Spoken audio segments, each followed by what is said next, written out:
Mi nuera deslizó el contrato del asilo sobre mi máquina de coser, exigiendo mi firma con una sonrisa fría para quedarse con mi hogar. Puede llamarme doña Ramona. 77 años, costurera que aún arregla ropa en el barrio Pichincha de Rosario. Creyó que mis manos cansadas temblarían al aceptar mi propio destierro. Sonreí, porque ella ignoraba lo que yo guardaba en una vieja carpeta negra con elástico al fondo de mi ropero. La hoja de papel brillante quedó descansando sobre un corte de seda cruda que yo llevaba hilvanando desde el amanecer. El logo en la parte superior mostraba un árbol frondoso y el nombre de un hogar de reposo a las afueras de la ciudad. Era un papel pesado, de esos que cuestan dinero, diseñado para que el abandono pareciera unas vacaciones de lujo. «Es un lugar hermoso, Ramona», dijo Valeria, apoyando sus manos de uñas perfectamente pintadas sobre mi mesa de trabajo. «Tienen jardines, enfermeras las 24 horas y clases de pintura. Firme aquí y Martín y yo nos encargamos de todo. Usted ya no está para mantener esta casa tan grande». Levanté la vista lentamente, ajustando mis anteojos. El olor a aceite de la máquina Singer se mezclaba con el perfume caro y dulzón de mi nuera. A 1 metro de ella, parado en el marco de la puerta de mi propio taller, estaba mi hijo, Martín, mi hijo mayor. Tenía la mirada fija en los mosaicos del piso, frotándose las manos dentro de los bolsillos del pantalón, incapaz de sostenerme la mirada. «¿Un asilo?», pregunté. Mi voz salió baja, sin el más mínimo temblor, apenas un susurro que logró imponerse sobre el sonido lejano de los autos en la calle Suipacha. «Una residencia para adultos mayores, mamá», corrigió Martín, dando un paso tibio hacia adelante, aunque sin atreverse a cruzar el umbral del cuarto. «Valeria tiene razón. La casa se está viniendo abajo. Vos te cansás mucho. Los gastos son enormes. Y, bueno, nosotros necesitamos el espacio». La palabra «nosotros» flotó en el aire viciado de la habitación. Hacía 2 años que Martín y Valeria se habían mudado a mi casa. La excusa había sido una remodelación en su departamento, pero luego llegó la crisis, las deudas en la ferretería de Martín, y los meses se convirtieron en años. Poco a poco fueron colonizando mis espacios. Primero fue el living, donde mis sillones antiguos fueron reemplazados por muebles minimalistas que Valeria compró a crédito. Luego fue la cocina, donde mis ollas de hierro fueron desterradas al fondo de la alacena. Finalmente, me fueron arrinconando en esta pequeña habitación del fondo, mi taller de costura, el único refugio que me quedaba.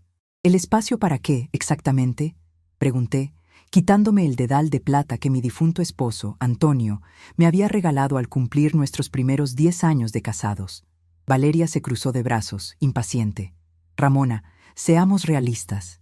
Este barrio ya no es lo que era. Pichincha está lleno de bares, de edificios nuevos.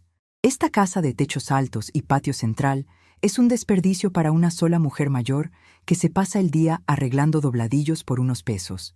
Una constructora nos hizo una oferta increíble por el terreno. Nos compran la casa, derriban todo y levantan una torre de 8 pisos. Con ese dinero, Martín paga las deudas de la ferretería. Nosotros compramos un departamento moderno en el centro y a usted le pagamos los primeros 5 años por adelantado en esta residencia de lujo. Todos ganamos». La respiración se me detuvo por una fracción de segundo. No era solo que querían sacarme de mi hogar, querían demolerlo. Querían borrar de un plumazo los muros que Antonio había levantado con sus propias manos, los pisos de mosaico que habíamos pulido de rodillas, el patio donde mis 3 hijos habían aprendido a caminar, Martín, Lucía y Gabriel. Esos eran mis tesoros. Lucía, mi única hija mujer, vivía en Córdoba desde hacía 15 años, casada y atrapada en su propia rutina de 3 hijos y 2 trabajos. Gabriel, el menor, era enfermero en un hospital de la Patagonia, un muchacho noble pero siempre abrumado por los turnos nocturnos. Y luego estaba Martín, el mayor, el que siempre había sido el mimado, el que se quedó en Rosario, el que ahora bajaba la cabeza mientras su esposa planeaba vender mi vida al mejor postor. «La casa no está en venta», dije, simple y llanamente, volviendo a tomar la aguja. Valeria soltó una risa seca, desprovista de cualquier calidez. «Ay, Ramona, Usted no entiende cómo funcionan las cosas hoy. Martín está en quiebra. Si no le damos a los bancos una garantía real, le van a embargar hasta el aire que respira. Usted es su madre. Se supone que las madres se sacrifican por sus hijos. Además, ¿qué planea hacer? ¿Quedarse sola en esta casona enorme hasta que un día se caiga y nadie la escuche? Estoy aquí, dijo Martín, su voz sonando extrañamente aguda. Nosotros te cuidamos, mamá, pero esta es la única salida. El abogado de la constructora ya preparó el preacuerdo. Solo necesitamos que firmes el traspaso y el contrato del asilo. Dejé la aguja sobre la mesa. Mis manos, manchadas por décadas de alfileres y telas ásperas, descansaron sobre mis rodillas. Miré a mi hijo. Quise encontrar en su rostro al niño que solía esconderse debajo de esta misma mesa de corte cuando jugaba a las escondidas. Quise ver al joven que lloró abrazado a mí el día que enterramos a Antonio. Pero solo vi a un hombre gris, consumido por el miedo a la pobreza y por la influencia de una mujer que medía el valor de las personas según su utilidad financiera. No tengo que ir a ningún asilo, Martín. Yo me basto sola. Mis clientas del barrio me mantienen activa, gano mi propio dinero. No le debo un centavo a nadie. ¡Por favor!, estalló Valeria, golpeando la mesa con la palma abierta. Sus clientas son 4 viejas que le traen polleras apolilladas para cambiarles el cierre. Usted no sabe lo que es la economía real. No entiende que estamos con el agua al cuello. Esta casa vale millones en el mercado actual. Millones que están pudriéndose mientras usted juega a la modista. Me levanté de la silla de madera. A pesar de mis 77 años y del dolor sordo en las lumbares que me acompañaba cada invierno, me erguí con la espalda perfectamente recta. Antonio solía decir que yo tenía postura de reina sin corona. No te permito que le faltes el respeto a mi trabajo en mi propia casa, Valeria, dije, manteniendo la voz serena, casi monótona. El enojo no se grita, el verdadero enojo se administra. Esta casa pronto será nuestra, le guste o no, siseó ella, perdiendo la paciencia. Martín es el heredero natural. Si usted no firma por las buenas, un juez puede declararla incapaz para administrar sus bienes. Ya hablé con un abogado. Si demostramos que usted no está en sus cabales, que acumula telas viejas y vive en el pasado, la declaramos senil. La amenaza flotó en el aire, fría y venenosa. Miré a Martín, esperando que reaccionara, que defendiera a su madre de semejante barbaridad, que le dijera a su esposa que había cruzado una línea imperdonable. Pero Martín solo miró hacia la ventana, fingiendo interés en la enredadera del patio. Es un trámite simple, mamá, murmuró mi hijo sin mirarme. No nos obligues a llegar a eso. Es feo ir a tribunales. Firma, te vas a un lugar lindo y nos solucionás la vida. Te lo pido, por favor. El dolor que sentí en el pecho no fue un ataque al corazón, aunque se le pareció mucho. Era la decepción pura, destilada. Era darme cuenta de que el fruto de mis entrañas estaba dispuesto a declararme loca para robarme el techo. El sacrificio de toda una vida. Las noches sin dormir cosiendo vestidos de novia, ajenos para pagar sus libros de la universidad, todo reducido a un trámite inmobiliario. Pero el dolor profundo, cuando uno ha vivido lo suficiente, no se traduce en lágrimas, se traduce en claridad. Déjenme el contrato, dije, señalando el papel brillante sobre la seda. Déjenlo ahí. Lo voy a leer. Necesito pensar. Valeria sonrió, una sonrisa de triunfo total. Pensó que me había quebrado. Pensó que la amenaza del juzgado había sido suficiente para doblegar a una anciana ignorante. «Haga eso, Ramona», dijo Valeria, suavizando el tono, adoptando de repente una condescendencia que me dio más náuseas que sus gritos. «Léalo con calma. Le juro que el lugar es precioso. Mañana por la tarde paso a buscar el papel firmado. Y no se preocupe por sus cosas. Nosotros nos encargamos de empaquetar lo que necesite llevarse». Martín por fin levantó la vista. Había alivio en sus ojos. «Gracias, mamá. Sabía que ibas a entender». Dieron media vuelta y salieron de mi taller. Escuché sus pasos alejarse por el pasillo de baldosas calcáreas y poco después el ruido de la puerta del living cerrándose mientras salían a la calle, seguramente a celebrar por anticipado en algún café de moda del boulevard. Me quedé sola en la habitación. El reloj de pared marcaba las 11 de la mañana. Me senté lentamente, alisando la seda cruda con la yema de los dedos. El contrato del asilo seguía ahí, manchando la pureza de la tela. Usted no entiende cómo funcionan las cosas hoy, había dicho mi nuera. Lo que Valeria y Martín no sabían, lo que nadie en esa casa sabía, era que mi difunto esposo y yo jamás fuimos unos ignorantes. Cuando compramos esta casa en 1978, el barrio Pichincha era un lugar olvidado, lleno de talleres mecánicos y galpones oscuros. Nos costó sudor, sangre y lágrimas juntar el dinero. Pero Antonio no solo compró la casa. 3 años después, con mis ahorros de años trabajando sin descanso y el dinero de una pequeña herencia de mi padre que yo jamás toqué, compramos el terreno contiguo. Un galpón enorme, abandonado, que daba a la esquina. Mis hijos crecieron creyendo que ese galpón pertenecía a un empresario invisible. Cuando se convirtió en un bar exitoso hace 10 años, Martín siempre se quejaba de la suerte del dueño misterioso, que cobraba alquileres altísimos mientras nosotros éramos gente de clase media trabajadora. Antonio siempre me dijo: Ramona, el dinero cambia a la gente.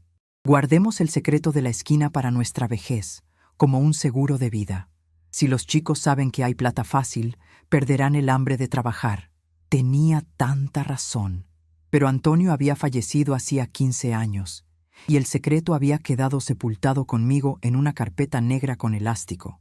Tomé el contrato del asilo y lo doblé por la mitad, luego en 4, luego en 8, hasta que quedó convertido en un cuadrado pequeño y duro. Lo guardé en el bolsillo de mi delantal. Me acerqué al gran ropero de cedro que ocupaba toda una pared de mi taller. Olía a naftalina y a lavanda seca. Moví unas cajas llenas de retazos de pañolensi. Aparté los abrigos de invierno que ya casi no usaba, y en el fondo, debajo de una caja de zapatos que guardaba botones antiguos, encontré la carpeta. Estaba gastada. El elástico negro había perdido su fuerza y colgaba triste por un costado. La llevé a la mesa y la abrí bajo la luz de la lámpara. Ahí estaba la primera escritura, la de la casa en la que estábamos. Martín creía que, por ser el único hijo que se quedó en la ciudad, tenía derechos automáticos. Creía que yo estaba sola y desprotegida. Pero junto a la escritura de la casa estaba un documento firmado en notaría 3 meses después de la muerte de Antonio, con el consentimiento a distancia de Lucía y Gabriel, donde se establecía un usufructo vitalicio absoluto y exclusivo a mi nombre, con cláusula de inembargabilidad. Martín no podía tocar ni una maceta sin mi firma, y cualquier intento de declararme incapaz chocaría con una muralla legal que mis otros 2 hijos habían firmado para protegerme precisamente de algo así. Pero lo más importante era el segundo fajo de papeles, la escritura del local comercial de la esquina a mi único y exclusivo nombre, el contrato de alquiler con la cervecería de moda, que se renovaba cada 3 años, y los extractos de una cuenta bancaria separada, donde ese dinero había estado depositándose e invirtiéndose silenciosamente mes a mes, año a año. Valeria pensaba que yo era una pobre costurera que apenas tenía para el pan. Martín pensaba que mi mundo empezaba y terminaba en el pedal de mi máquina Singer. Pasé los dedos por los documentos. Mi pulso era firme. No sentía tristeza, sino una extraña y liberadora claridad. El duelo por el hijo que creía tener había durado exactamente los 3 minutos que él tardó en bajar la mirada mientras su esposa me llamaba senil. Ahora ya no había duelo, solo quedaba la logística. Cerré la carpeta y me quité el delantal.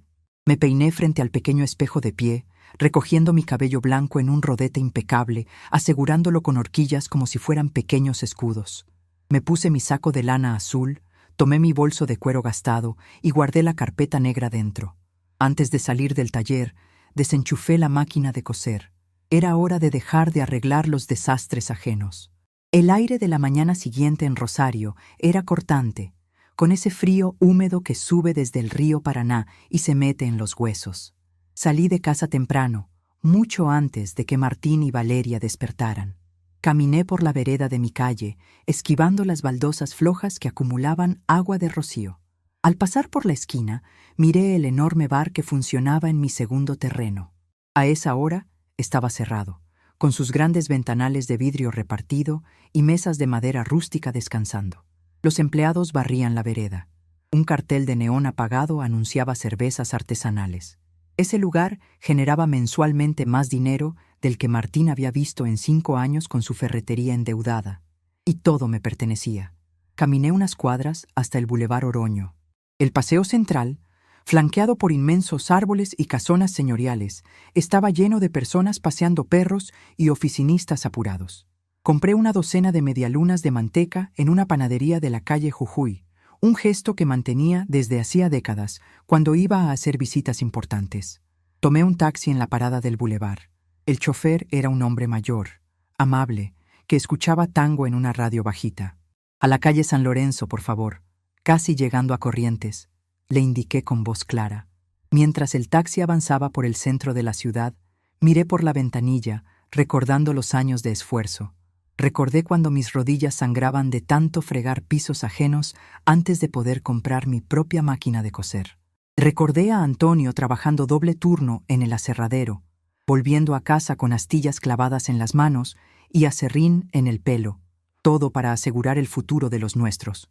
Habíamos construido un refugio, un imperio invisible y diminuto para que nuestros hijos nunca conocieran la humillación de la calle. Y ahora, la humillación venía desde adentro de la propia casa.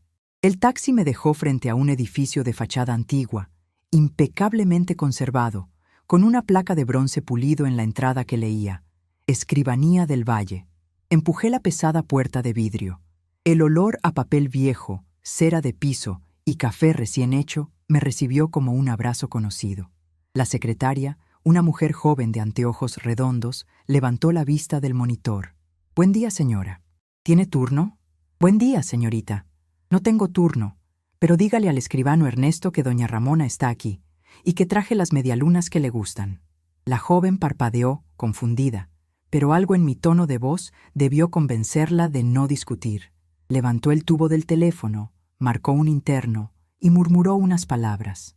Un segundo después, la puerta de madera noble al fondo del pasillo se abrió de golpe. Ernesto del Valle apareció.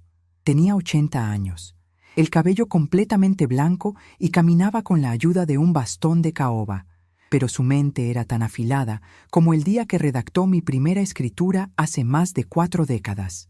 «¡Ramona! ¡Mujer!», exclamó, sonriendo ampliamente, mostrando que la edad no le había quitado la energía. «Pasá de inmediato. Hace casi un año que no venís a tomar un café con este viejo». Entré a su enorme despacho, forrado de bibliotecas repletas de tomos legales, encuadernados en cuero. Ernesto cerró la puerta y me indicó una de las sillas frente a su escritorio. Dejó el paquete de medialunas sobre la mesa y me miró a los ojos. Su sonrisa se desvaneció lentamente al ver mi expresión. «¿Qué pasó, Ramona? Tenés la mirada de Antonio cuando venía a firmar cheques grandes. Una mirada peligrosa». Suspiré, acomodándome en la silla de cuero. «Martín quiere vender la casa de Pichincha, Ernesto». El escribano se recostó en su asiento, frunciendo el ceño. «Martín no puede vender ni un clavo de esa casa sin tu consentimiento, Ramona. Vos tenés el usufructo vitalicio. Sos la dueña absoluta mientras respires». «Lo sé, pero él y su esposa creen que soy una pobre vieja asustada. Ayer me trajeron un contrato para internarme en un asilo de ancianos. Me amenazaron con iniciar un juicio para declararme incapaz, senil, si no les firmo el traspaso de la casa para que una constructora la demuela y haga un edificio». Ernesto golpeó el piso con la punta de su bastón, un sonido seco que resonó en el despacho. Su rostro se puso rojo de indignación. «¡Descarados! ¡Aprovechados! Ese muchacho siempre fue débil de carácter, pero permitir que te amenacen con un juicio de insania, eso es cruzar una frontera imperdonable. Déjame llamar a mi sobrino, que ahora lleva los litigios. En 10 minutos les mandamos una carta documento que les va a quitar el sueño por 3 años». Levanté una mano, pidiéndole calma. «No, Ernesto. No quiero cartas documento. No quiero pelear como los perros en la calle. No me voy a rebajar a discutir con una oportunista y un cobarde.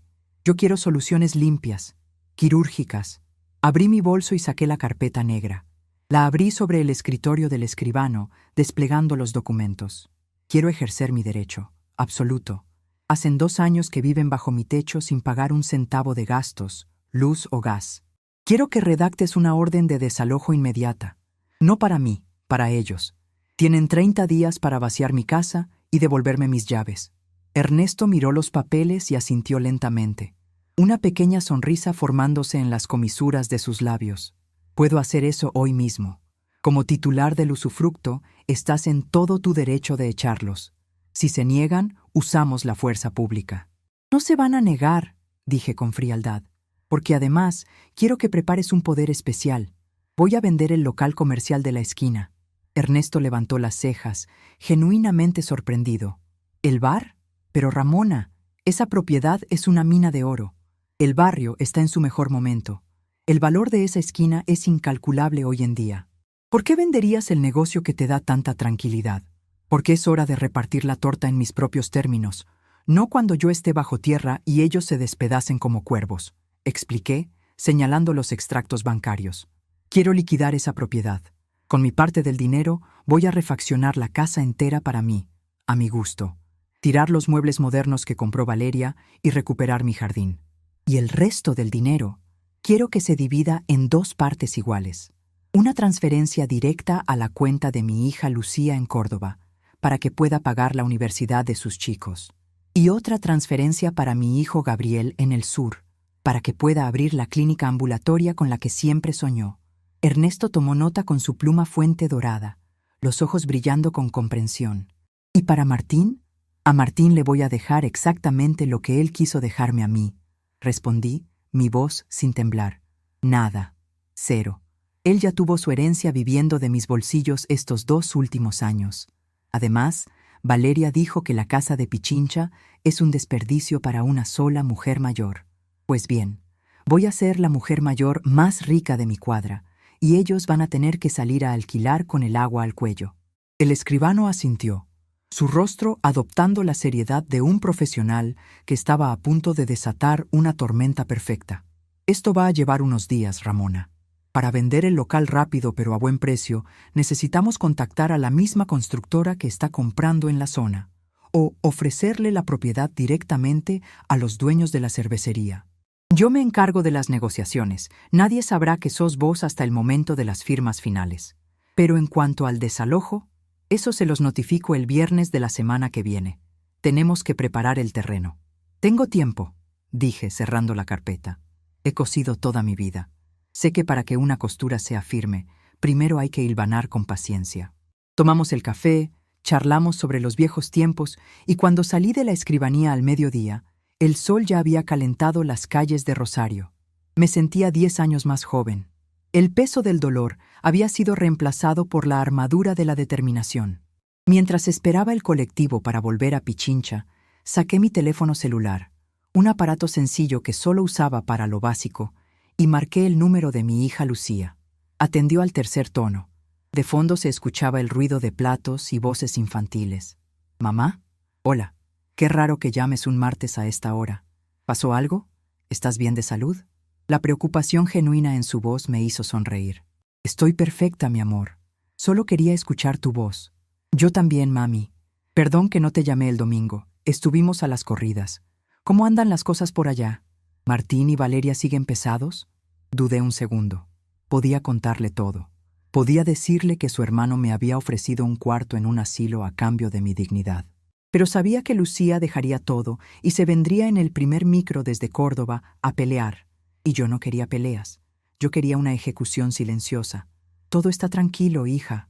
Mentí, suavemente. Solo te llamaba para decirte que te quiero y que pronto, muy pronto, te voy a dar una linda sorpresa, a vos y a los chicos. ¿Una sorpresa? Mamá, no gastes tus ahorros en regalos, por favor. Vos necesitas la plata. No te preocupes por mi plata, Lucía. Te dejo, que viene mi colectivo. Hablamos el fin de semana. Corté la llamada. El colectivo Línea 120 frenó frente a mí. Subí, pagué el boleto y me senté junto a la ventanilla. El plan estaba en marcha. La trampa estaba puesta. Martín y Valeria se sentían los dueños del tablero, sin saber que estaban jugando a las damas con alguien que llevaba 50 años jugando al ajedrez. Llegué a mi casa cerca de la 1 de la tarde. Abrí la puerta principal con mi llave y entré en silencio. El aroma a comida prefabricada flotaba en el aire. Valeria y Martín estaban en el comedor, almorzando, con planos de construcción desplegados sobre la mesa de roble que alguna vez fue de mi abuela. Me detuve en las sombras del pasillo, observándolos. El arquitecto me dijo que si derribamos la pared de la cocina, podemos sumar 10 metros cuadrados a la cotización del terreno, decía Valeria, marcando algo con un resaltador flúor. Hay que convencer a tu madre de que firme mañana mismo. Si la constructora se arrepiente y se va a buscar propiedades a otra cuadra, nos arruinamos. Va a firmar, respondió Martín con la boca medio llena. Ya la asustaste con lo del juez. Mi vieja es terca, pero le tiene terror a los abogados y a los tribunales. Mañana a la mañana le pongo el papel en la cara y te juro que firma. No tiene a dónde ir, no tiene a nadie más que nos escuche. Los chicos están lejos y no van a meterse. Más te vale, Martín, porque el banco me llamó de nuevo hoy. Si no presentamos los papeles de venta esta semana, nos embargan hasta el auto. Escuchar a mi propio hijo asegurar que yo no tenía a nadie más, que estaba sola y arrinconada, fue el último clavo en el ataúd de mi paciencia maternal. Salí de las sombras del pasillo y caminé hacia la cocina. El sonido de mis pasos sobre los calcáreos los hizo saltar en sus sillas. Valeria tapó rápidamente los planos con el codo, mientras Martín se atragantaba con el agua. «Hola, Ramona», dijo Valeria, forzando una sonrisa nerviosa. Pensamos que estaba en su taller. ¿Dónde andaba? Fui a comprar medialunas, dije, mostrando la bolsa de papel, y a tomar un poco de aire. ¿Y el contrato?, preguntó Martín, intentando sonar casual, aunque una vena le latía en la sien. ¿Lo pensaste, mamá? Caminé lentamente hacia la mesa, saqué el papel del bolsillo de mi saco y lo dejé sobre la madera. Lo pensé mucho, dije con voz clara. Mañana a la mañana les daré mi respuesta definitiva. Valeria y Martín intercambiaron una mirada de profundo alivio y codicia. Creyeron que habían ganado. Creyeron que el papel arrugado sobre la mesa era mi bandera blanca. Asintieron, sonriendo. Pero lo que Martín y Valeria no sabían, lo que no notarían hasta que fuera demasiado tarde, era que la cuenta regresiva no era para mi destierro. La cuenta regresiva era para el de ellos. A la mañana siguiente, el sol entraba por las ventanas de la cocina, iluminando el polvo que flotaba en el aire cálido. Me levanté temprano, mucho antes de que Martín y Valeria despertaran. Preparé el mate con la misma tranquilidad de siempre, sintiendo el calor de la pava en mis manos. Mis dedos, surcados por las décadas de trabajo con las agujas y las telas, no temblaban en absoluto. Acaricié el metal frío de mis tijeras de sastre, las mismas pesadas tijeras de acero que Antonio me había regalado cuando abrí mi primer tallercito en el fondo de la casa. Eran firmes, precisas, diseñadas para cortar por lo sano, exactamente lo que yo estaba a punto de hacer. Escuché los pasos pesados de mi hijo bajando la escalera, seguidos por el repiqueteo rápido de las sandalias de Valeria. Entraron a la cocina con la urgencia de quienes creen que el mundo les debe una respuesta. Martín tenía unas ojeras profundas, señal de que las deudas no lo habían dejado dormir. Valeria llevaba el contrato del asilo en la mano, ya alisado y puesto sobre una carpeta rígida para que yo pudiera apoyar la virome. «Buen día, Ramona», dijo Valeria con esa voz dulce y plástica que usaba cuando quería manipularme. «Qué linda mañana, Clara. ¿Durmió bien?» Le traje la lapicera azul. Sé que le gusta firmar con esa. Martín se sentó frente a mí. Cruzó las manos sobre la mesa y me miró con una mezcla de lástima fingida y desesperación real. «Mamá, ayer dijiste que nos darías tu respuesta. Ya hablé con el director de la residencia. Tienen una habitación hermosa, con vista a un jardincito. Vas a estar cuidada, vas a tener enfermeras las 24 horas. Es lo mejor para vos. A tu edad la cabeza ya no funciona como antes y esta casa es un peligro. Además, Valeria y yo necesitamos avanzar con los planos». Tomé un sorbo de mate. El agua estaba a la temperatura perfecta. Los miré a los dos, deteniéndome en la postura encorvada de mi hijo y en la mirada afilada de mi nuera. «Es cierto, Martín», dije, bajando el mate con suavidad. «Esta casa es muy grande y entiendo que necesitan el terreno libre». Valeria soltó un suspiro de alivio tan fuerte que pareció desinflarse. Le acercó la carpeta por la mesa, empujando la lapicera hacia mis dedos. «Sabía que iba a entender, Ramona. Usted siempre fue una mujer razonable. Firme acá, en la línea de puntos, y nosotros nos encargamos de absolutamente toda la mudanza. No tiene que mover ni un dedo. Miré el papel. Las letras pequeñas, los términos legales que hablaban de mi supuesta incapacidad para valerme por mí misma. Hace unos días, ese papel me habría roto el corazón. Hoy solo me daba lástima la ingenuidad de quienes creían que podían engañarme. Voy a firmar, dije, y ambos sonrieron. Pero no puedo hacerlo hoy. La sonrisa de Valeria se congeló. Martín se inclinó hacia adelante, la vena de su cuello saltando levemente. ¿Cómo que no podés hoy, mamá? El turno en la escribanía que conseguimos es para el mediodía. Fui a buscar mis documentos a la caja fuerte del ropero y me di cuenta de que mi documento de identidad está vencido. Además, necesito pasar por el banco a cobrar mi pensión presencialmente y autorizar el cambio de domicilio de mi cuenta antes de internarme. En el asilo no voy a poder salir a hacer esos trámites. Si firmo esto ahora, mi jubilación va a quedar bloqueada. Y ustedes saben que con mi plata, por poca que sea, no se juega. Era una mentira perfecta, simple, burocrática y anclada en el miedo que ellos tenían a perder el control de mis pequeños ingresos. Martín miró a Valeria, confundido. Ella apretó los labios, calculando los riesgos. «Yo la puedo acompañar al banco hoy mismo», ofreció Valeria, intentando no sonar ansiosa. «No, hija», respondí, con el tono más dócil que pude encontrar. «El banco está lleno de gente, voy a demorar horas. Vos tenés que seguir con tus planos y Martín tiene que ir a la ferretería. Yo me tomo el colectivo, hago mis trámites, renuevo el documento y el viernes, a primera hora, firmamos todo con calma. Son solo 3 días». Martín se pasó las manos por la cara, frustrado, pero asintió. Creía que yo estaba simplemente siendo una vieja mañosa, aferrándome a mis últimas rutinas. «Está bien, mamá. El viernes, pero el viernes sin falta, por favor. La constructora no nos va a esperar toda la vida. No se preocupen. El viernes esta casa va a tener su destino sellado», dije, tomando las pesadas tijeras de sastre de la mesa para guardarlas en mi delantal. Me levanté y salí de la cocina con paso tranquilo. Mientras caminaba por el pasillo, escuché a Valeria susurrar. «3 días más soportando esta situación, Martín. Te juro que si el viernes sale con otra excusa, llamo al médico para que firme el certificado de senilidad por la fuerza». Sonreí en la sombra. No iban a necesitar ningún médico. Cerca de las 11 de la mañana, el aire de la ciudad estaba impregnado del aroma a café tostado y combustible de los colectivos. Bajé en la esquina de la sucursal de mi banco, un edificio moderno con grandes ventanales que contrastaba con las fachadas clásicas del centro. No venía a cobrar ninguna pensión. Venía a confirmar la magnitud del agujero en el que mi hijo se había metido. Me acerqué a la mesa de informes. El muchacho que atendía, de traje impecable y corbata ajustada, me miró con la misma condescendencia que usaba Valeria. «Buenos días, señora. ¿Viene a dar fe de vida para la jubilación? Las cajas están al fondo». «Buenos días». «No, busco al gerente de cuentas corporativas, el señor Hugo. Dígale que Ramona, la dueña del local comercial de la esquina de Pichincha, necesita hablar con él». El muchacho parpadeó, la condescendencia desapareciendo de su rostro al escuchar la ubicación de la propiedad. Tecleó algo en su computadora y rápidamente se puso de pie, indicándome con la mano abierta que lo siguiera hacia las oficinas privadas. Hugo era un hombre de unos 50 años, de modales suaves y mirada calculadora. Cuando entré, se levantó de su sillón de cuero y me ofreció asiento.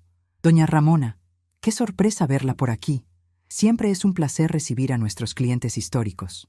¿En qué puedo ayudarla hoy? ¿Algún problema con los depósitos del alquiler de la cervecería?» «Los depósitos están perfectos, Hugo», dije, sentándome con la espalda recta y apoyando mi bolso en las rodillas. «Vengo a hacerle una consulta de carácter confidencial. Usted sabe que mi hijo, Martín, tiene sus cuentas comerciales en esta misma sucursal». El gerente acomodó unos papeles sobre su escritorio, su postura volviéndose ligeramente defensiva. «Usted sabe, doña Ramona, que por secreto bancario no puedo compartir información detallada sobre las finanzas de su hijo, incluso si usted es su madre. No le estoy pidiendo números exactos, Hugo. Le estoy pidiendo que me confirme lo que yo ya sé para no cometer un error irreparable. Martín me está presionando para vender mi casa familiar para saldar las deudas de su ferretería. Quiero saber si el nivel de endeudamiento que tiene justifica que yo me quede en la calle». Hugo bajó la mirada, jugando con un bolígrafo de plata. Sabía quién era yo. Sabía que los fondos que ingresaban todos los meses a mi cuenta eran uno de los depósitos fijos más sólidos de su cartera de clientes menores. Finalmente, suspiró y me miró a los ojos. Doña Ramona, voy a ser cuidadoso con mis palabras. La ferretería de su hijo no es que tenga deudas temporales. Está en cesación de pagos desde hace 8 meses. Tiene embargos preventivos sobre los mostradores y el vehículo a nombre de su esposa. Si ellos no hacen un depósito sustancial antes de fin de mes, el departamento legal va a proceder con la liquidación forzosa. La situación no es mala, es terminal. Asentí lentamente. Mi pecho se apretó por un instante. Recordé a Martín de niño, jugando en el mostrador del viejo negocio de Antonio, ordenando los clavos por tamaño con una sonrisa enorme. Me dolía profundamente ver en lo que se había convertido. Un hombre consumido por las apariencias, guiado por una esposa a la que solo le importaba el estatus, dispuesto a sacrificar a su propia madre para no perder un estilo de vida que no podía pagar. Gracias, Hugo. Eso es todo lo que necesitaba saber. Doña Ramona, me detuvo el gerente cuando me puse de pie. Si me permite el atrevimiento. No firme ninguna garantía prendaria sobre su propiedad comercial. Si su hijo arrastra ese local a su caída, perderá el trabajo de toda su vida. Descuide. No voy a firmar garantías para nadie, respondí, acomodando el asa de mi bolso. De hecho, voy a hacer unos movimientos importantes de capital en los próximos días. Le aviso para que estén preparados para autorizar unas transferencias de alto volumen a otras provincias. El gerente asintió con respeto y me acompañó hasta la puerta. Salí del banco con el panorama completo. Valeria y Martín no querían internarme por comodidad. Estaban a días de perderlo todo y mi casa era el salvavidas que pensaban robar para mantenerse a flote. Habían calculado mi edad, mi supuesta ignorancia y mi silencio, pero olvidaron calcular mi memoria. Olvidaron que fui yo quien le enseñó a Antonio a llevar los libros de contabilidad cuando apenas teníamos para comer. Crucé la Plaza San Martín, caminando bajo la sombra de los árboles inmensos. Saqué mi teléfono celular y llamé a la escribanía. Ernesto atendió casi de inmediato. Ramona, querida, te estaba por llamar. Tengo noticias rápidas.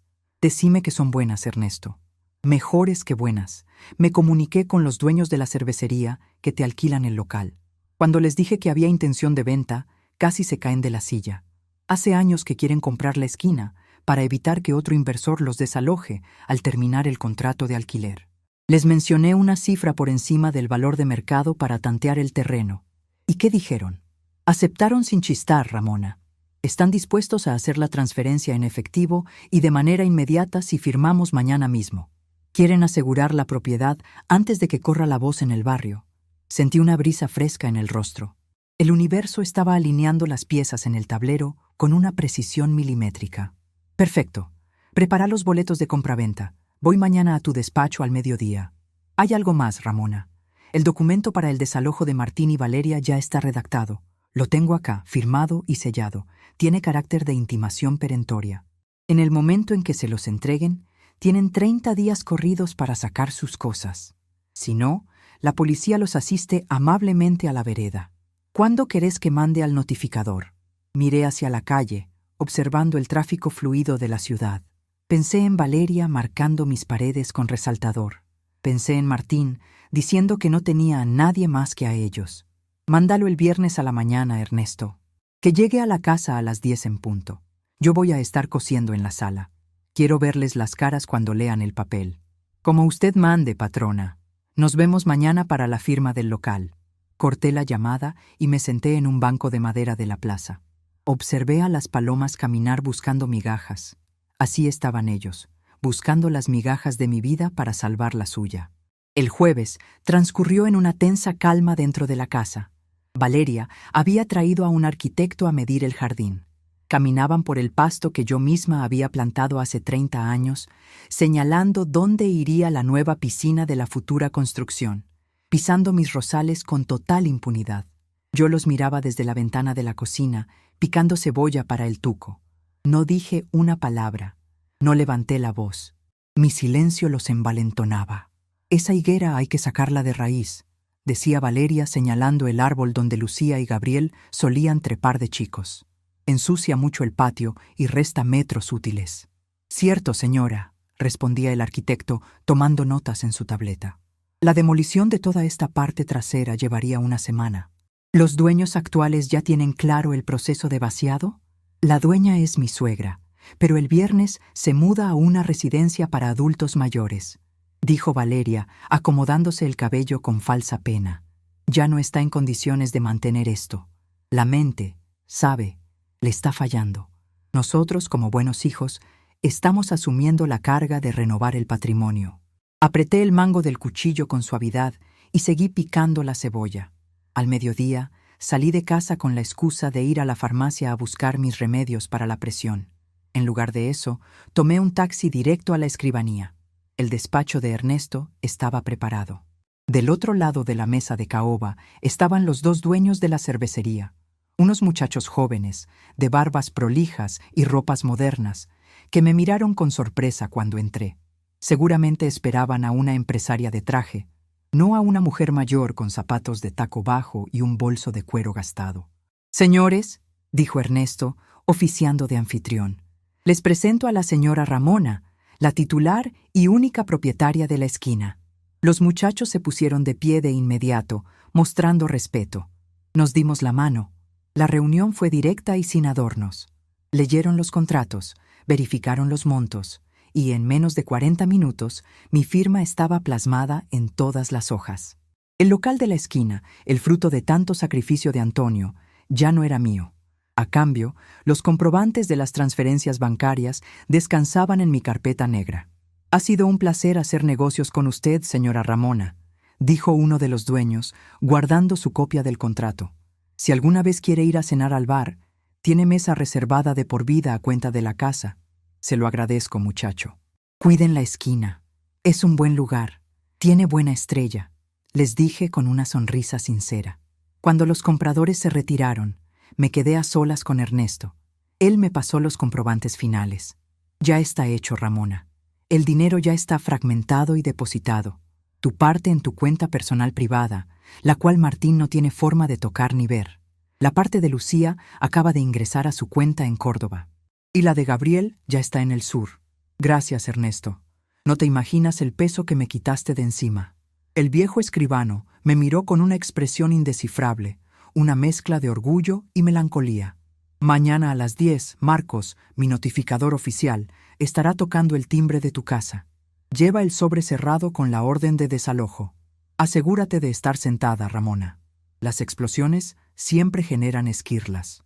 «Tengo mis defensas listas», dije, palmeando mi bolso, donde sentí el peso firme de mis tijeras de sastre.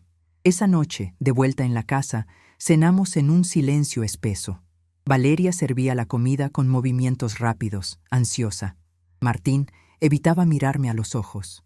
Comían rápido, como si masticar los acercara más rápido al viernes. «Mañana a las 11 nos espera el director del asilo, mamá», dijo Martín repentinamente, sin levantar la vista de su plato de sopa. «Valeria armó tus valijas con la ropa de invierno, y a las 12 tenemos el turno en la escribanía para el traspaso de la casa. No hay excusas, los documentos que fuiste a buscar ayer ya están en regla, ¿verdad?» «Todo está perfectamente en regla, Martín», respondí, limpiándome las comisuras con la servilleta de tela. «Mañana a la mañana vamos a tener todas las respuestas que estamos esperando». Valeria sonrió, mostrando los dientes, saboreando una victoria que creía tener en el bolsillo. «Excelente. Voy a pedir un taxi grande para que entren las valijas. Descanse, Ramona. Es su última noche en esta casa». «Lo mismo les digo», murmuré, tan bajo que no llegaron a escucharme. La mañana del viernes amaneció fresca y despejada. El reloj de pared de la sala marcaba las 9:30. Yo me había vestido con mi mejor conjunto de pollera oscura y blusa impecable. Me senté en mi sillón individual, cerca del ventanal que daba a la calle, con mi canasto de costura sobre el regazo.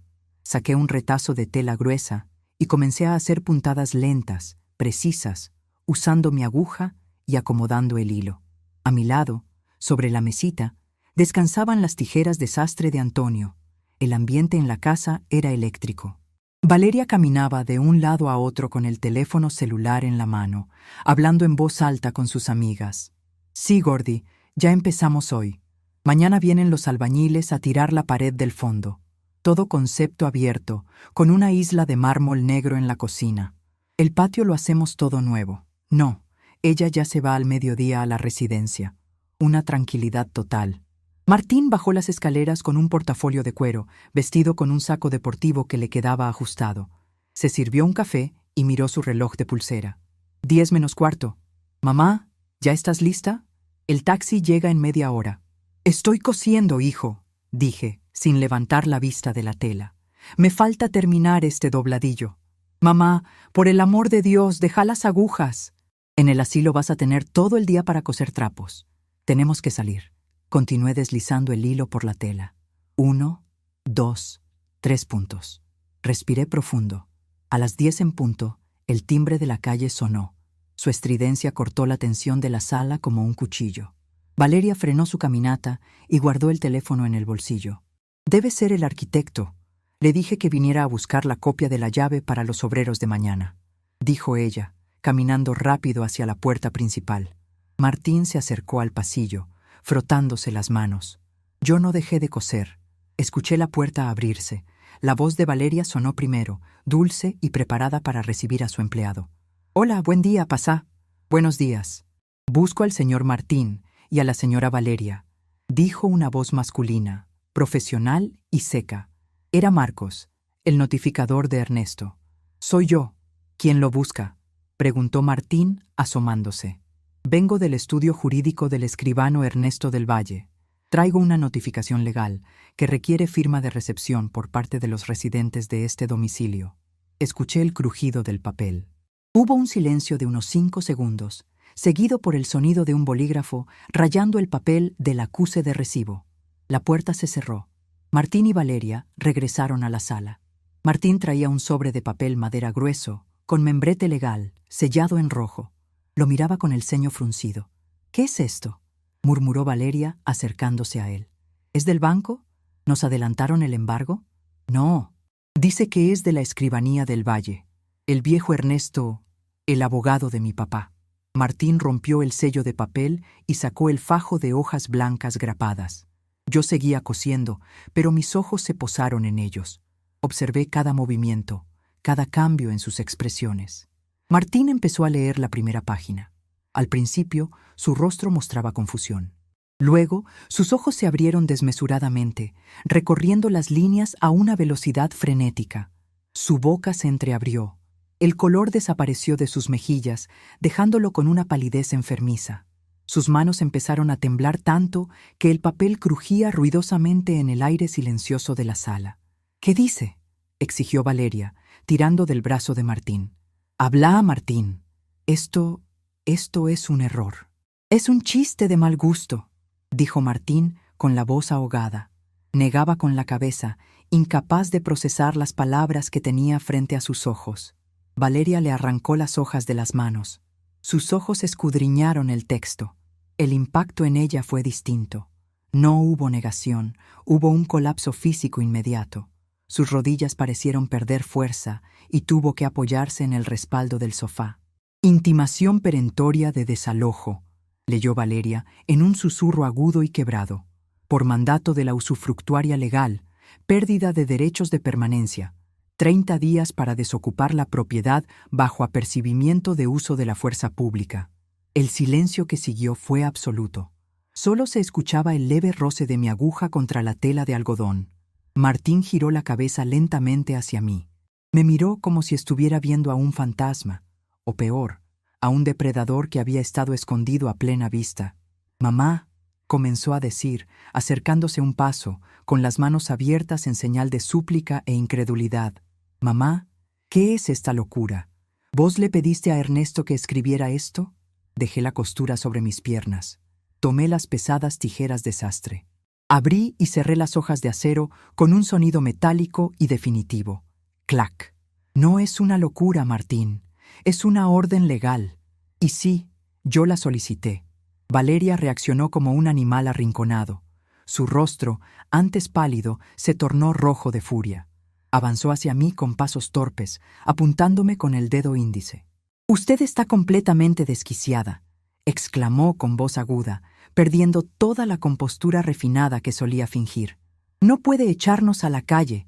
Esta es la casa de mi marido también. Es su herencia. La herencia es para cuando yo esté muerta, Valeria. Y como pueden ver, estoy respirando perfectamente», dije con una calma que hizo que la mujer retrocediera un paso. «Esta casa fue comprada con el sudor de Antonio y el mío, y el usufructo vitalicio me da el poder absoluto de decidir quién duerme bajo mi techo. Ustedes tienen 30 días para encontrar un alquiler, hacer las valijas y salir de mi vista». Martín se pasó las manos por el cabello, jalándoselo con desesperación. Empezó a caminar en círculos por la sala, tropezando con sus propias palabras. «Pero mamá, no podés hacernos esto. Somos tu familia. Soy tu hijo mayor. No tenemos a dónde ir. La ferretería está en quiebra, las tarjetas están cortadas. El banco nos va a embargar el auto la semana que viene. Si nos sacás de acá, nos condenás a la miseria. No podés ser tan despiadada». «¿Despiadada?», repetí la palabra saboreándola. Me puse de pie lentamente, apoyando las tijeras sobre la mesa. Lo miré fijamente, sin pestañear. «Despiadado es traer a tu madre un contrato para encerrarla en un asilo porque te molesta su presencia. Despiadado es medir mi jardín para poner una piscina mientras yo te preparo la comida. Despiadado es esperar que me declares senil para tapar tu incompetencia como administrador». «Yo lo hice por tu bien», intentó defenderse Martín con la voz temblorosa, aferrándose a su propia mentira. «Estás mayor, te olvidas las cosas». «No me olvido de nada, Martín. Esa es la desgracia de ustedes, lo recuerdo todo. Fui al banco, hablé con Hugo, sé exactamente los cientos de miles que debes. Querían vender la casa para salvar su nivel de vida, para no pasar vergüenza en el club, para que Valeria siga fingiendo que es de la alta sociedad. Me usaron». Valeria lanzó los papeles al suelo con rabia. Su respiración era entrecortada, sus ojos brillaban con lágrimas de humillación y pánico. «Usted es una ingrata», murmuró con desesperación, la voz temblando. «La cuidamos 2 años. Soportamos sus mañas, su comida vieja, sus historias repetidas. Usted es una aprovechada egoísta. Si nos echa de acá, Martín tiene derechos. Él es el administrador de sus bienes. Mañana mismo él va a vender el bar de la esquina para cubrir las deudas y usted no podrá hacer nada para detenerlo». Martín levantó la cabeza de golpe, aferrándose a esa idea como a una tabla de salvación en medio del naufragio. «Es cierto», dijo perdiendo el aliento, con una mezcla de triunfo cobarde y alivio. «El poder que firmó mi papá antes de morir. Yo soy el administrador designado del local de Pichincha. Si vos me quitas la casa, yo liquido la esquina. El bar vale muchísimo más que esta propiedad. Lo voy a poner a la venta hoy mismo. Voy a llamar a la inmobiliaria y lo voy a rematar. Y no vas a ver ni un solo peso de esa plata». Lo miré en silencio durante unos segundos. Observé su pecho subir y bajar por la agitación. Observé el sudor frío en su frente. Dejé que se aferraran a esa última esperanza, que creyeran por un momento que tenían una salida. Volví a tomar mis tijeras de sastre. Las levanté un poco para que la luz del sol que entraba por la ventana brillara en el acero viejo y pulido. «Esa es una excelente idea, Martín», dije, en voz baja y firme. «Deberías vender la esquina. Es una lástima que hayas llegado un día tarde». El silencio volvió a caer sobre la sala, pesado, denso, asfixiante. ¿Qué querés decir?», tartamudeó mi hijo, sintiendo que el suelo desaparecía bajo sus pies. Caminé hacia mi bolso, que descansaba sobre un mueble cercano. Lo abrí y saqué mi carpeta negra. Extraje los comprobantes bancarios sellados y firmados y los dejé caer sobre la mesa de centro, justo al lado de las tijeras. «El bar fue vendido ayer al mediodía», anuncié, pronunciando cada sílaba con absoluta claridad. «Los dueños de la cervecería me pagaron en efectivo, por transferencia inmediata. Como usufructuaria y propietaria mayoritaria, anulé tu poder de administración hace 3 semanas». Martín se acercó a la mesa a paso lento, como si la carpeta fuera un artefacto explosivo. Sus ojos recorrieron las cifras de los comprobantes. Era una suma de dinero que él no había visto ni en sus mejores sueños. No puede ser», susurró él, las piernas cediendo finalmente. Cayó de rodillas frente a la mesa de centro, sujetándose la cabeza con ambas manos. Mamá, ese dinero. Con una 10ª parte de ese dinero saldo la deuda del banco. Con una parte salvamos todo. Valeria se acercó corriendo, empujando el hombro de Martín para ver los papeles. Al ver las cifras, sus ojos se iluminaron por una fracción de segundo, pensando que el dinero estaba en mi cuenta y que aún podían manipularme para obtenerlo. «Ramona», dijo Valeria, cambiando el tono de inmediato, intentando forzar una sonrisa conciliadora que parecía una mueca de terror. «Bueno, vendió el bar. Está bien». Fue una movida muy inteligente de su parte. «Con esa plata podemos comprar un departamento para usted, uno hermoso, y nosotros pagamos las deudas y nos quedamos acá cuidándola como siempre». La miré con una lástima profunda. La avaricia le había podrido tanto el sentido común que ni siquiera podía entender lo que estaba pasando. «No entendiste nada, Valeria», la interrumpí con voz gélida. «El dinero de la venta no está acá. No está en mi cuenta». Señalé los papeles con la punta de la tijera cerrada. El 50% de esa venta fue transferida ayer a la cuenta de Lucía, en Córdoba. Ya canceló la hipoteca de su casa y pagó la universidad completa de mis nietos. El otro 50% fue a la cuenta de Gabriel, en el sur. Esta mañana firmó la compra de los consultorios para su nueva clínica. Ese dinero ya no existe. Fue entregado a los hijos que me llaman por teléfono para saber si respiro, no a los que miden el terreno de mi jardín esperando mi muerte. El colapso fue total. Martín emitió un sonido que era una mezcla de sollozo y gemido. Se encogió en el suelo, llorando abiertamente, golpeando el piso de madera con el puño cerrado. Todo su mundo de apariencias acababa de ser demolido en menos de 5 minutos. La ferretería estaba perdida. El auto sería embargado. Y la casa, su último refugio, tenía los días contados. Valeria retrocedió tambaleándose. Miró a Martín en el suelo con profundo desprecio, dándose cuenta de que se había casado con un hombre que ya no tenía absolutamente nada que ofrecerle. Luego me miró a mí. Su rostro estaba deformado por una ira impotente. Quiso hablar con firmeza, quiso insultar, pero no le salían las palabras. Solo era una mujer vacía frente a una anciana a la que había subestimado desde el primer día. Usted es un monstruo», logró murmurar Valeria, temblando de pies a cabeza. «No, soy una madre que aprendió a usar las herramientas que le dejaron», respondí, acariciando el acero de la herramienta de Antonio. 30 días, Valeria. Empiecen a empacar». Me di la vuelta y me dispuse a volver a mi sillón, sintiendo que por primera vez en años el aire de mi propia casa era puro y me pertenecía por completo. Había ganado. La justicia silenciosa había limpiado la casa.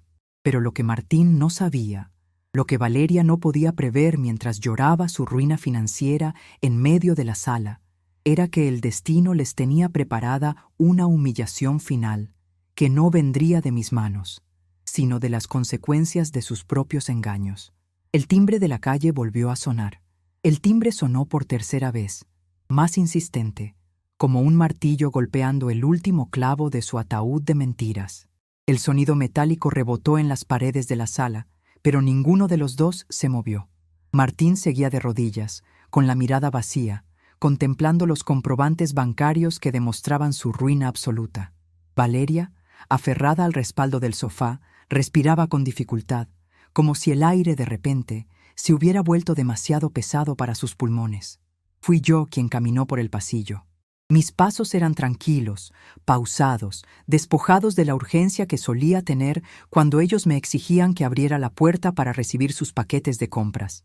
Al abrir, no encontré a ningún arquitecto ni a ninguna amiga del club de tenis. Había un hombre joven, vestido con un traje gris modesto, sosteniendo una carpeta con gancho.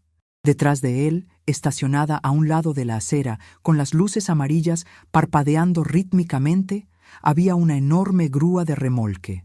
El motor diésel rugía, haciendo vibrar los cristales de las ventanas de la calle.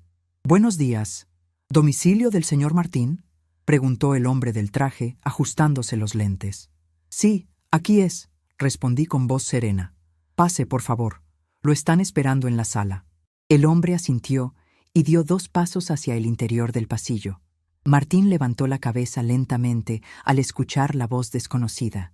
Valeria soltó el sofá y avanzó a tropezones, sus ojos muy abiertos, fijándose primero en el hombre y luego en la inmensa grúa amarilla que se veía perfectamente a través de la puerta abierta.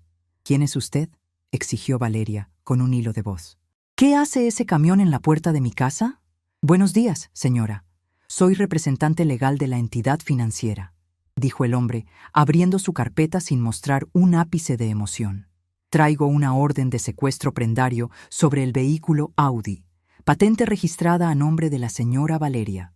Registramos un atraso de 6 meses en las cuotas del préstamo personal que tiene el vehículo como garantía. Tenemos autorización judicial para proceder con el retiro inmediato de la unidad». Valeria soltó un grito ahogado. Fue un sonido lastimero, agudo, como el de un cristal rompiéndose bajo presión. Se llevó ambas manos a la cabeza, negando frenéticamente. «No, no, no, no». Valeria corrió hacia el hombre, interponiéndose entre él y la puerta. «Ese auto es mío. No pueden llevárselo. Tenemos un almuerzo en el club este fin de semana. La presidenta de la comisión me va a ver llegar a pie. Martín, decile algo. Hace algo, por el amor de Dios». Martín no hizo nada. Se quedó sentado en el suelo de madera, con los brazos caídos a los costados, observando la escena como si fuera una película proyectada en la pared. Estaba completamente derrotado.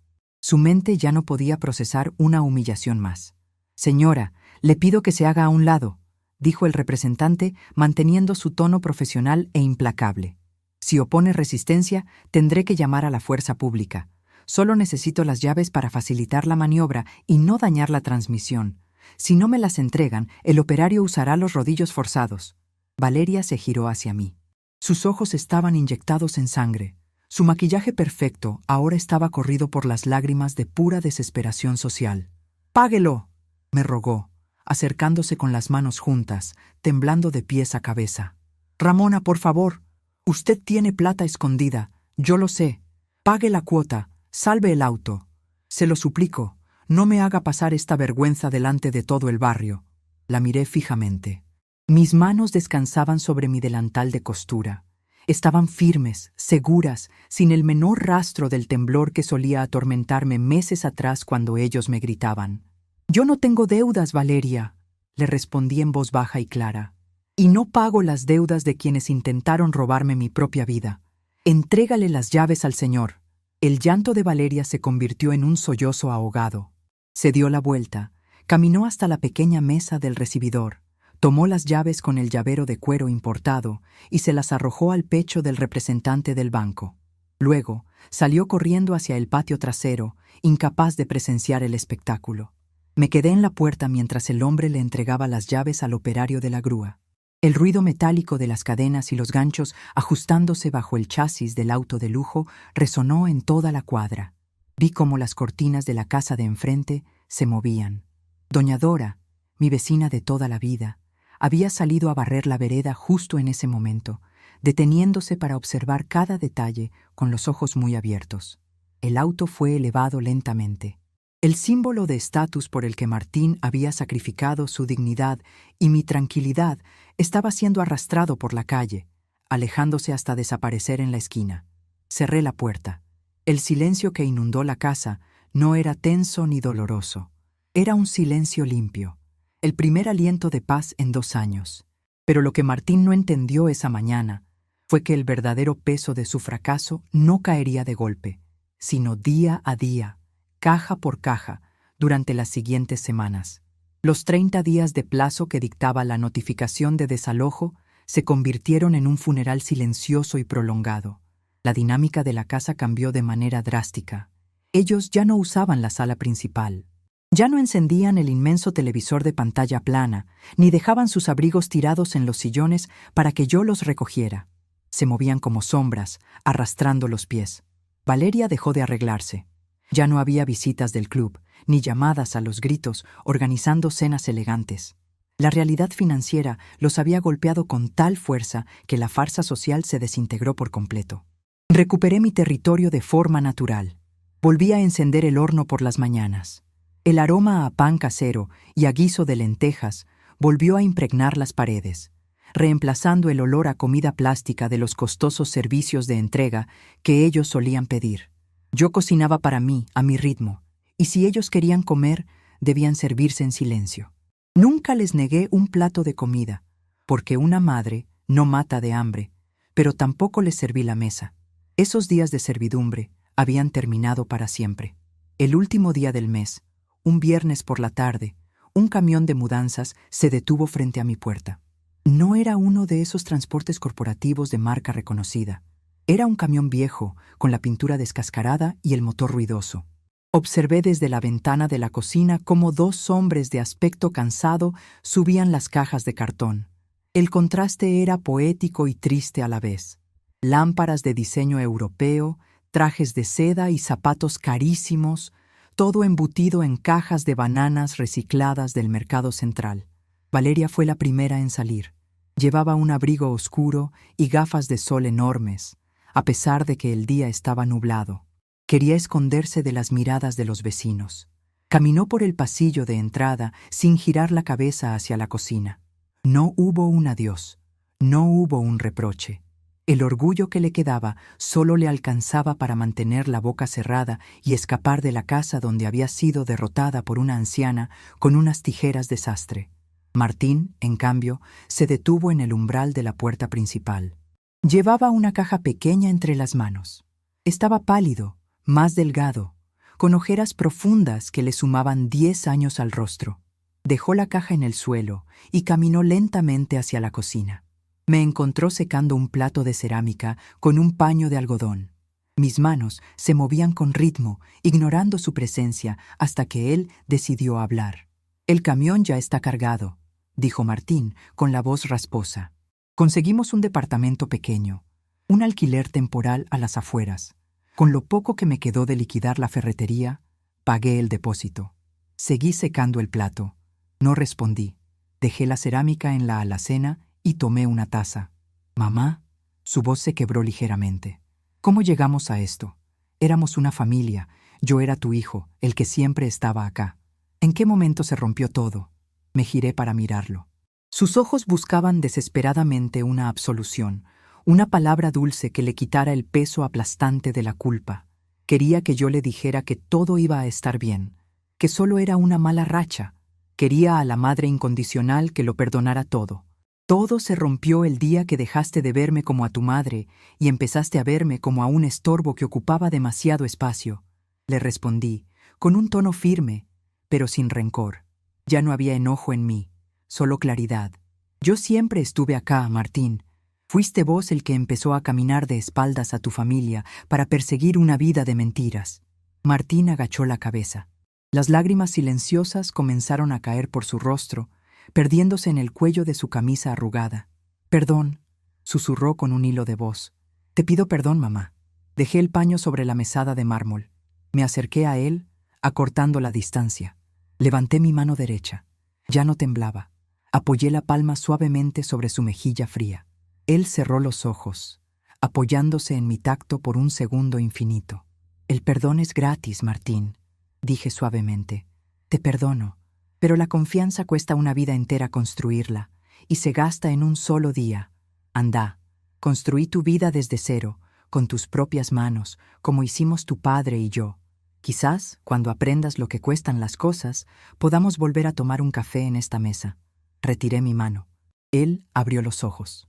Asintió lentamente, comprendiendo que esa era la única sentencia final que iba a recibir. Se dio la vuelta, recogió su caja del suelo y cruzó la puerta principal. Escuché el motor del viejo camión arrancar y luego el sonido de las ruedas alejándose por la calle. Caminé hacia la puerta de entrada. La cerré empujando el picaporte. Hizo un clic suave. Pasé la llave dorada, dándole 2 vueltas completas. Respiré profundo. El aire tenía olor a jazmines frescos del jardín. La casa era inmensa, silenciosa, y por primera vez en mi vida me pertenecía de forma absoluta. A la mañana siguiente, el sol entraba a raudales por las ventanas abiertas de la sala. Había corrido los pesados muebles oscuros que Valeria había impuesto y puse en el centro mi vieja mesa de madera de roble, la que siempre nos había reunido. Mientras regaba las macetas del interior, Mi tableta digital, apoyada sobre la mesa, emitió un sonido alegre. Me limpié las manos en el delantal y toqué la pantalla. El rostro sonriente de Lucía apareció en la pantalla, iluminado por el sol cordobés. «Hola, mamá hermosa», saludó mi hija agitando la mano. «¡Mira quién se sumó!». La pantalla se dividió en dos, y en el recuadro inferior apareció Gabriel. Llevaba una chaqueta médica gruesa. Detrás de él, por la ventana, se veía el viento patagónico moviendo las ramas de unos pinos lejanos. «Hola, viejita», dijo Gabriel, con una sonrisa que le achinaba los ojos, exactamente igual a la de Antonio. «¿Cómo estás? ¿Cómo pasaste la noche?» «Como una reina, hijo». «Como una reina», respondí, acomodando mis lentes para verlos mejor. «La casa está tranquila». Volví a poner las cortinas de flores que le molestaban a tu hermano. Lucía soltó una carcajada cálida. «Haces muy bien, mamá. Esa es tu casa, tiene que tener tu esencia», dijo ella. Luego, levantó un papel impreso hacia la cámara. «Quería mostrarte esto. Es el recibo de la matrícula de fin de año del mayor. Ya está, mamá. Ya no tenemos que pedir préstamos para que siga rindiendo materias. Y con lo que sobró, ayer fuimos a cambiar el techo del garaje que se llovía entero». Gabriela sintió desde el sur, moviendo la cámara de su teléfono para mostrarme una pared recién pintada y unas sillas modernas acomodadas en fila. «Y yo te muestro mi sala de espera, mamá. Mañana abrimos las puertas de los consultorios pediátricos. Ya tengo 3 médicos asociados trabajando conmigo. El barrio entero está agradecido porque no había una clínica cerca. Todo esto es gracias a tu esfuerzo, mamá. Al tuyo y al de papá». Sentí un nudo de orgullo en la garganta, cálido y reconfortante. Mis manos tocaron la pantalla fría de la tableta, como si pudiera acariciarles el rostro. «No, hijos míos, esto es gracias a que ustedes supieron ser buenas personas», les dije, con la voz cargada de emoción. «El dinero en manos de gente vacía solo compra cadenas. En manos de ustedes, compra futuro». Papá estaría saltando de alegría viendo a sus nietos en la universidad y a su hijo curando chicos en el sur. «Para Navidad vamos todos para allá», anunció Lucía con firmeza. «Ya compré los pasajes de micro. Vamos a copar esa casa, prepárate para el ruido. Acá los espero. Tengo el jardín inmenso para nosotros solos». Cuando la videollamada terminó, me quedé mirando la pantalla en negro por un largo rato.